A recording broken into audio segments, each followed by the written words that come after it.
security at the airports have to be tightened. We cannot afford to make the same mistakes again. We have lived through a living hell. On 24 December 1999, Indian Airlines flight IC814 took off from Kathmandu for Delhi. What would have been a 2-hour journey stretched into a week of pain for the passengers. Just 40 minutes into the flight, 5 heavily armed hijackers stormed the cockpit, taking control of the aircraft.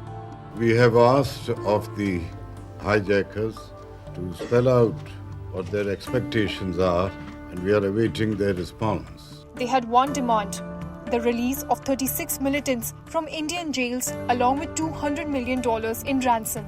This was the last hijacking that India ever witnessed. The hijackers first attempted to land the plane in Lahore, Pakistan. It eventually led to Amritsar, India. As the aircraft touched down, Indian authorities had a narrow window of opportunity to intervene. But hesitation proved costly. As Indian forces weighed their options, the hijackers grew restless. The plane was forced to take off again, slipping through India's grasp. Next stop, Lahore, Pakistan. The hijackers refueled the aircraft and prepared for a new destination. Negotiations with Pakistani authorities led to nowhere.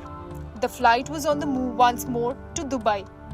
Their demands remained firm: release the militants or the bloodshed would begin. On the plane, one of the Indian nationals, Rupin Katyal, was returning from his honeymoon when he was knifed to death. Family खत्म हो चुकी है जी, family में अब क्या रह गया? The plane landed in Kandahar, Afghanistan, deep within Taliban-controlled territory. The Taliban government in Afghanistan, despite not being recognized by India, was also involved in the negotiations. Here the hijackers felt invincible, shielded by the Taliban's influence. The Indian government faced an agonizing dilemma.